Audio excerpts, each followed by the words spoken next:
ተናስተልን ተመልካቾቻችን ዜና በምልክት ቋንቋ ቀርባል።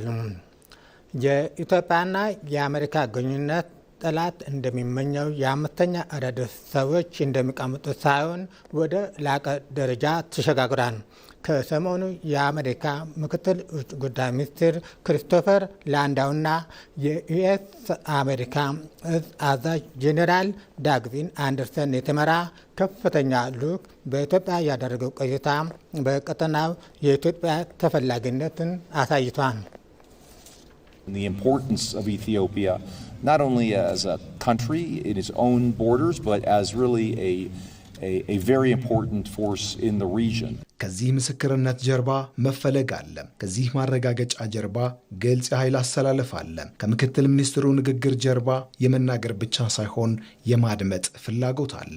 መመረጥ ጎልቶ ይታያል። አስፈላጊነት አፍ አውጥቶ ይናገራል። አሁን አሜሪካና ኢትዮጵያ ጠላት እንደሚመኘው የአምስተኛው ረድፍ ሰዎች እንደሚቋመጡት ሳይሆን ወደዚህ ደረጃ ተሸጋግሯል። የጋራ ጉዞ፣ የጋራ ግብ ይዘው ዘመናትን የተሻገረ ግንኙነታቸውን ከፍታ ጨምረውበታል። I've come here with General Anderson. ከጀነራሉ ጋር የመጣሁት የቆየውን ግንኙነታችንን ለማደስ ነው። የኢፌዴሪ አየር ኃይልን 90ኛ ዓመት ለማክበር በመገኘታችን ኩራት ይሰማናል። በመከላከያው ዘርፍ ያለን ግንኙነት የበለጠ እንደሚያድግ ተስፋ አለን። በተለይ የአሜሪካ ተሳትፎ በአቪዬሽን ዘርፉ ከፍ እንዲል እንፈልጋለን። በፖለቲካውም እንዲሁ። መነሻው መፈለግ መዳረሻው አብሮ መስራት ነው። በሪዮት ያልታጠረ በተቀዳ ሐሳብ ያልተጠፈነገ ዲፕሎማሲ ወዳጅ አብዝቶ ጠላት ይቀንሳል። ገቢር ነበብነት ይሄው ነው። የዲፕሎማሲው ጠበብ ሄንሪ ኪሲንጀር ዲፕሎማሲ ማለት የኃይሎችን ሚዛን የመጠበቅ ጥበብ ነው እንደሚለው ገቢር ነበቡ አካሄድ ከሪዮት ግዞትነት ይልቅ ብሔራዊ ጥቅም ይሉትን ቁልፍ ጉዳይ ይዞ አብሮ መስራት ነው። በዚህ ውስጥ ወደ ምዕራቡ ካልተጠጋን፣ ወደ ምስራቁ ካላጋደልን፣ ወደ ደቡብም ካላማተርን የሚል የሙጥኛ አይሰራም። ኢትዮጵያ ራሷን ሆና ራሷን መስላ ስትቀርብ የሚሆነው እንዲህ ነው። ቀጠናውን ያለ ኢትዮጵያ፣ አህጉሪቷን ያለ እሷ የሚሉ ቁልፍ ተዋናዮች ደጇን እንዲመላለሱበት ይጋብዛቸዋል። ከህንድ እስከ ቻይና፣ ከአረብ ሀገራት እስከ አሜሪካ የመሪዎቻቸው አዲስ አበባን መርገጥ አልፎም ስለ ስትራቴጂክ ጉዳዮች መነጋገር የኢትዮጵያን ተፈላጊነት በሁሉም ጎራ ተመራጭነት ፍንትው አድርገውታል። ሴክሬታሪ ሩቢዮ ከጥቂት ወራት በፊት የሁለቱን ሀገራት ጥልቅ ግንኙነት እውቅና ለመስጠት ወደ ኢትዮጵያ መምጣት አቅደው ሳይሳካ በመቅረቱ በጣም አዝነዋል። አሜሪካ ኢትዮጵያን የምታየው በድንበር የታጠረች እንደ አንድ ሀገር ሳይሆን በቀጠናው እንደ ወሳኝ ኃይል ነው። በጋራ እያሰብን በቀጠናው ያለውን ችግር በጋራ ለመፍታት የምንሰራ ሀገራት ነን። እኔ የመጣሁት የሁለቱ ሀገራት አመራሮች እንዴት በጋራ መስራት እንዳለባቸው ለመነጋገርና ሁለቱም ሀገራት ጠንካራ ብልጽግናቸውና ሰላማቸው የተረጋገጠ የሚሆንበትን መንገድ ለማበጀት ነው። አንድነት ብርቱ ውጤት አለውና በፍጥነት ወደ ብልጽግና እየገሰገሰች መጀመረቻቸውና ባጠናቀቀቻቸው ግዙፍ ፕሮጀክቶች እኛም እንደሷ እስከማለት የደረሱላት ኢትዮጵያ ከወዳጆቿ ጋር ይበልጥ የምትወዳጅበት ዲፕሎማሲያዊ ምህዳር የልዕለ ኃያሏንም ሀገር ቀልብ የገዛ ይመስላል። ታሪካዊው አይነኬ ቀጠናዊ ተጽዕኖዋ በባህረ ገቡ የስበት ማዕከሉ የአፍሪካ ቀንድና የቀይ ባህር እንዲህ ባለው ግጭት አፋፍ ላይ በሆነበት ደግሞ አስፈላጊነቷ ጎልቷልና ተወካዮቹ አብሮ ስለመስራት መነጋገራቸው በዲፕሎማሲው ትንተና የማይቀር ሀቅ ተደርጎ ተወስዷል። ከፍታዋን የገለጠችበት የአየር ኃይሉ 90ኛ ዓመት ምስረታ ደግሞ ወርቃማው አጋጣሚ። በአሁኑ ወቅት ቀጠናችን ከፍተኛ አለመረጋጋት ውስጥ ይገኛል። በተለይ እንደ አልሻባብና እንደ አይኤስኤስ ያሉ አሸባሪ ቡድኖች ባህልን እንደ መነሻ በመጠቀም የቀጠናውን ሰላም ለማወክ እየሰሩ ነው። ይህንን የጋራ ስጋት ለመከላከልና ዘላቂ መፍትሄ ለማምጣት በጋራ መስራት ይግድ ይላል። ዛሬ እዚህ የተገኘሁት የኢትዮጵያ አየር ኃይል የተመሰረተበትን 9ኛ ዓመት ለማክበር ነው። ለ120 ዓመታት የተሻገረው ታሪካዊና ዲፕሎማሲያዊ ግንኙነት በአሁናዊ ቁመናው በቀጠናው ሰላምና ወታደራዊ ትብብር መስክ ብቻ አልተገታም፣ ወደ ኢኮኖሚውም ዘልቋል። ሀገራቱ በኢኮኖሚ ሪፎርም፣ በኢንቨስትመንት ማስፋፋት፣ ኢኮኖሚያዊ ትብብር ስለማላቅ ሲስማሙ የራሷን የብልጽግና መንገድ በራሷ እጅ እየቀረጸች ዓለም አቀፍ አጋሮቿን ደግሞ በራሷ ጥቅምና ፍላጎት ልክ እያሰለፈች ያለች ኢትዮጵያ የት እንዳለች የትም እንደምትደርስ አሳይቷል። የ120 ሚሊዮን ኢትዮጵያውያን ቤት የአፍሪካ በር ከነጻነት የተቀዳ ራስን ችሎ የመቆም አብነት ስኬቶች ባለቤቷና የጂኦ ስትራቴጂ አስኳሏ ኢትዮጵያ በእጅጉ ተፈልጋለች። ምሁራን እንደሚሉት ታሪክ ለዲፕሎማሲ መሰረት ቢሆንም መሪው የነገው የጋራ ጥቅም ነው። እናም በዚህ ዲፕሎማሲያዊ ግንኙነት የታየው ከቃልም ከንግግርም የተሻገረ ወዳጅነት ጥብቅ መፈላለግ ነው። ከፍታዋን የማጽናት ብርቱ ጅማሯም እንደ ነጻ ሀገር እንደ ሉዓላዊ ምድር በአድናቆት ታይቷል። ኢትዮጵያ መጪውን ጊዜ ታሳቢ የሚያደርግ የራሷን የቴክኖሎጂ አቅም እየገነባች ትገኛለች። በአቪዬሽን ዘርፉም እየተከናወነ ያለው ኢንቨስትመንት አውሮፕላን መግዛትና ማብረር ላይ ብቻ የተገደበ አይደለም።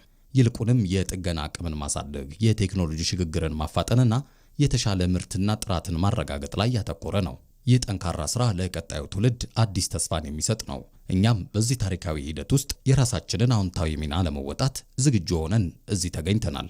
አሁን ኢትዮጵያ እያበበች እየጎመራች እየደመቀች ያለችበትን ድንቅ ጊዜ የዲፕሎማሲው ስበት መነሻ ሆኗታልና ነገዋን ለማበጀት ብልጽግናዋን ለማረጋገጥ የቅርብም የሩቁም ጠላቶቿን አንገት ለማስደፋት እየተጠቀመችበት ነው። የመጽናት ውጤቱ ተደምሮ የመቆም ትሩፋቱም ይኸው ነው። ራስን ሆኖ ራስን መስሎ መርህ ላይ ቆሞ መገኘት። ምርጫ የተሰኘው የሞባይል መተግበሪያ በስድስተኛው ጠቅላላ ምርጫ የፖለቲካ ፓርቲዎች ያነሱ የነበሩ ቅሬታዎችን የማስቀረት አቅም ይኖራል ሲል ምርጫ ቦርድ ገለጸ። የሞባይል መተግበሪያው የመራጮችና የእጩዎች ምዝገባ ሂደት የሚከናወንበት እንጂ የድምፅ አሰጣጡ እና የቆጠራ ሂደቱን በዲጂታል መንገድ የሚከናወን አለመሆኑን ቦርዱ አሳስቧል። የኢትዮጵያ ምርጫ ቦርድ የእጩዎችና የመራጮች ምዝገባ በዲጂታል ለማድረግ ምርጫዬ የተሰኘ መተግበሪያን ይፋ ማድረጉ ይታወሳል። የመራጮችና የእጩዎች ምዝገባ በቴክኖሎጂ የታገዘ መሆኑ የመረጃ አያያዝ ስርዓቱን ከማዘመን ባሻገር በስድስተኛው ጠቅላላ ምርጫ ይነሱ የነበሩ ቅሬታዎችን የማስቀረት አቅም ይኖረዋል ሲሉ በኢትዮጵያ ምርጫ ቦርድ የክልል ቅርንጫፍ ጽህፈት ቤቶች ማስተባበሪያ ኃላፊ ቀነኒ ኢንሰርሙ ይገልጻሉ። ዲጂታል መሆን ያስፈልገበት ምክንያት የተለያዩ ወጪዎችን ይቀንስልናል። ለዛ ብለን ምን መለመላቸው ብዙ ምርጫ አስፈጻሚዎች ኖሩ ነበር፣ እሱን ይቀንሳል። ከዛ በተጨማሪ ደግሞ በስድስተኛው ጠቅላላ ምርጫ ፖለቲካ ፓርቲዎች ያቀርቧቸው የነበሩ ቅሬታዎች አሉ። በምርጫ ክልሎች በሚገኙበት ጊዜ ምርጫ ክልል ኃላፊዎችን ወይ ምርጫ አስፈጻሚዎችን አለማግኘት የተለያዩ መረጃዎችን አሟልቶም ሲያመጡ ውድቅ ይደረግባቸውና የመልልስና የመጉላላት ሁኔታዎች ያጋጥማቸው ስለነበረ አንዱ መቀረፍ የነበረበት ችግር ይሄ ነው። ሌላው ደግሞ የዳታ ጥራት ነው። የመረጃ ጥራት ዲጂታል መሆኑ ይህንን የመረጃ ጥራት የተሻለ ያደርግልናል በሰው ከሚመዘገበው የበለጠ። ከዚህ በተጨማሪ የምርጫ ወረቀት ላይ የዕጣ አወጣጥ ስርዓት አለ። ይሄ የእጩዎች ምዝገባ ከተጠናቀቀ በኋላ ስለዚህ እሱንም በመልክ ማድረግ እንደምንችል ከፍተኛ እገዛ ያደርግልናል ማለት ነው። በሰባተኛው ጠቅላላ ምርጫ የድምፅ አሰጣጡና የቆጠራ ሂደቱ በዲጂታል መንገድ የሚከናወን አይደለም ሲሉም ኃላፊዋ ይናገራሉ። የመራጮች ምዝገባ በሁለት አይነት መንገድ ይከናወናል። አንደኛው በነባሩ መዝገብ መሰረት ተደርጎ በምርጫ ጣቢያ በመገኘት የሚደረገው ምዝገባ ነው። ሌላው ግን ዲጂታል መንገዱ ነው። ሌላው በተጨማሪ በምርጫ ጣቢያ በመገኘት ደግሞ በምርጫ አስፈጻሚዎች ድጋፍ የሚከናወነው አሲስትድ ሬጅስትሬሽን የሚባለው ነው። ይሄ ማለት ግን የምርጫው ቀን ዜጎች በመራጭነት የተመዘገቡ ዜጎች ተገኝተው በአካል ተገኝተው ነው ድምፅ አሰጣጡን ማከናወን የሚገባቸውና ድምፅ መስጠት የሚገባቸው። የቆጠራ ሂደቱም የውጤት ማሳወቅ ሂደቱም በዲጂታል መንገድ አይደለም፣ ከዚህ ቀደም ይሰራ በነበረው አካሄድ ነው። ምርጫዬ የተሰኘው የሞባይል መተግበሪያ ለአጠቃቀም ቀላልና አካታች መሆኑም ተነግሯል። የመራጮች የምዝገባ ሂደትም ሆነ የእጩዎች የምዝገባ ሂደት ለአጠቃቀም ምቹ ነው። ምክንያቱም አብዛኛው ማህበረሰብ ይህንን የቴክኖሎጂ ሲስተም በቀላሉ ላይረዳ ስለሚችል ለማንኛውም ዜጋ እንዲሆን ተደርጎ የተዘጋጀ ነው። የአፕሊኬሽኑም ይሁን በታብሌት የሚደረገው ምዝገባ ለአካል ጉዳተኞች ምቹ እንዲሆን ተደርጎ ነው የተዘጋጀው። የድምጽ ድጋፍ አለው። ራሳቸውን በራሳቸው በስልካቸው አማካኝነት መመዝገብ የሚፈልጉ አካል ጉዳተኞች በተለይ አይነ ስውራን ያንን የድምጽ ድጋፍ በመጠቀም መመዝገብ ይችላሉ። ቴክኖሎጂው የኢንተርኔት መሰረተ ልማትን የሚፈልግ በመሆኑ ኢንተርኔት ተደራሽ ባልሆነባቸው አካባቢዎች ከሚመለከታቸው አካላት ጋር ቦርዱ በቅርበት እየሰራ ነው ይላሉ ቀነኒ ኢንሰርሙ። መሰረተ ልማት አሁን አንዱ ለመራጮችን ለእጩዎች ምዝገባ የሚያስፈልገው የኔትወርክ አቅርቦት ነው።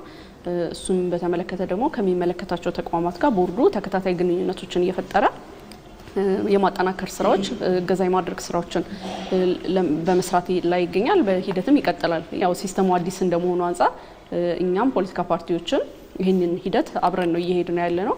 ስለዚህ እየተደጋገፍን እያገዝናቸው በአግባቡ የምዝገባ ሂደቱን እንወጣለን ብለን እናምናለን። እጩዎች ምዝገባቸውን በመተግበሪያ አማካኝነት እያከናወኑ ይገኛሉ ያሉት ኃላፊዋ አጠቃቀሙን በተመለከተ ለፖለቲካ ፓርቲዎች ስልጠናና የልምምድ ቪዲዮዎች መሰጠቱን ተናግረዋል። በመጨረሻም ለዘመናት የቆዩ ችግሮቻችን በጠረጴዛ ዙሪያ ለመፍታት እየተደረገ ያለው ጥረት የወል ትርክትን ለመገንባት የላቀ ሚና አለው። ከ80 በላይ ብሔር ብሔረሰቦች መገኛ በሆነችው ኢትዮጵያ የጋራ እሴቶቻችን ለጋራ መግባባት መጠቀም ይጠይቃል። ምክክሩ አገራዊ የጋራ መግባባትን ለማጠናከር እድል የሚፈጥር ነው። በኢትዮጵያ ባለፉት በርካታ ዓመታት የተቀነቀኑ የትርክት ልዩነቶች ለግጭትና ለፖለቲካ ለመረጋጋት መነሻ ሆነው ቆይተዋል። የብዙ ብሔር ብሔረሰቦች ባለብዙ ቀለም የታሪክ ባለቤት በሆነችው ኢትዮጵያ የጋራ ትርክትን መገንባት ባለመቻሉ ነጠላ ትርክቶች በወለዱት ነጣጣይ እሳቤ ምክንያትና ተያያዥ ችግሮች የግጭት አዙሪት ውስጥ መቆየቷ ለከፋ ድህነት መዳረጓ የውላቅ ነው። ይህን የቆየ ቁስል ለማከም የሀገርን ብሔራዊ ጥቅም ለማስከበር ብሎም የሀገርን ሕልውና ለማጽናት ልዩነትን የሚያስተሳስር የጋራ እሴት በማጉላት አሰባሳቢ ትርክትን መገንባት አማራጭ የሌለው ጉዳይ ሆኗል። ዜጎች ልዩነታቸውን እንደ ጌጥ እንዲመለከቱ፣ አንድነታቸውን እንዲያጠናክሩ፣ የውጭ ተጽዕኖን እንዲከላከሉና ለጋራ ሀገር የጋራ ተስፋ ኖሯቸው ትልልቅ ሀገራዊ ፕሮጀክቶችን በስኬት እንዲያጠናቅቁ የጋራ ትርክት አስተዋጽኦ ከፍተኛ ነው። ሀገር የሚገነባው በዜጎች ነው። ዜጎች ደግሞ መግባባት አለባቸው። የጋራ አጀንዳ ሊኖራቸው ይገባል። የጋራ ሀገር አላቸው። ስለዚህ ይህን ለማድረግ ደግሞ ምንድነው በጋራ እንድንድን አንደኛ ከውሸት ትርክትና ከተዛባ የታሪክ ግንዛቤ ወጥተን ወደ እውነተኛ ሀገርና ሰውን መሀል በሚያደርግ መልኩ ብዙ የሚነገሩ ታሪኮች አሉ። ብዙ የጋራ ማንነቶች አሉ። የጋራ ታሪኮች አሉ። ደግሞ ከሚያለያዩን ይልቅ አንድ የሚያደርጉን ተቆጥሮ ያልቁምኛ። ለዚህም ኢትዮጵያውያን በጋራ ተሰባስበው በሚመክሩበት መድረክ በህዝብ ተሳትፎና በውይይት የሚመጣ ቅቡልነት ያለው የጋራ ትርክት መገንቢያ መንገድ ሆኖ የተቃርኖ የትርክት ማስታረቂያ መድረክ ሆኖ እያገለገለ ነው። የተራራቁ ትርክቶችን ለማቀራረብ ትልቅ ተስፋ የተጣለበት ሀገራዊ ምክክሩ ዜጎች በነጻነት ሀሳባቸውን እንዲገልጹና ለጋራ መግባባት መሰረት እንዲጥሉ እድል የፈጠረ ነው። ከነጠላ ትርክት ወጥተን የወል ትርክትን እያዳበርን እያሰረዝ በህን ቁጥር ለሀገራዊው ምክክሩ የራሱ የሆነ ትልቅ ግባት አለው።